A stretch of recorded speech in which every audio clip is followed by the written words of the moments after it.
কিংবা অখাপ সম্পদের কোথাও যেতে পারছেন তো না, সেটা হবে না।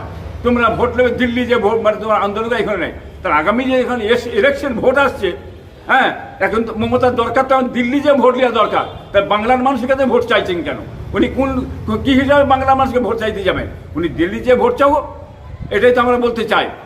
লাস্ট প্রশ্ন, গতকালকে তৃণমূলের বড় একটা নেতা, তার নাম আনাবুল, তৃণমূল দল থেকে ওনাকে বাতিল করেছে। হঠাৎ নওশাদ সিদ্দিকীকে কোনো প্রশ্নে একটা ভিডিও ভাইরাল হয়েছে, নওশাদ সিদ্দিকী আইএসএফের দলে আরাবুল আসছে। তো নওশাদ সিদ্দিকী বলছে আমি জানি না, আমাদের যে দলের প্রতিষ্ঠা ভাইজান আব্বাস সিদ্দিকী জানে।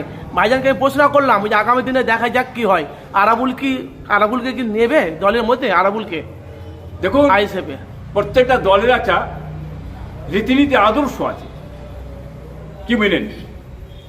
চোরের দল থেকে যদি বেরিয়ে চলে আসে, কি মেনেন?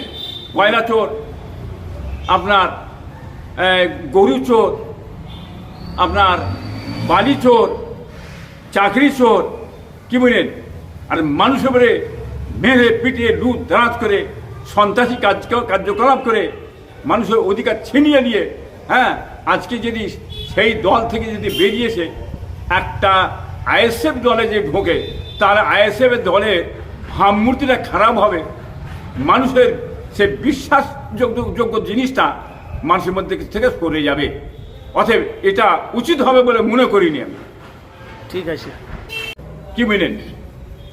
চোরের দল থেকে যদি বেরিয়ে চলে আসে, কি মেনেন? কয়লা চোর, আপনার গরু চোর, আপনার বালি চোর, চাকরি চোর, কি মেনেন?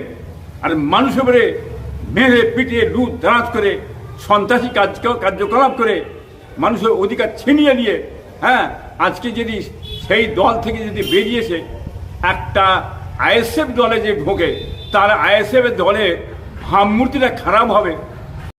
60 লক্ষ মানুষের নাম যে এখন বাদ চলে গেছে, এই 60 লক্ষ মানুষ তা তো আগামীতে ভোট দিয়েছিল, 21-এ, 22-এ দিয়েছে, 24-এ দিয়েছে, 26-এ তারা ভোটটা দেবে না কেন? হ্যাঁ, তাদের ভোটের ব্যবস্থা না হলে ভোটটা না করা উচিত, ভোট দেওয়ার ব্যবস্থা তাদের করে দিতে হবে।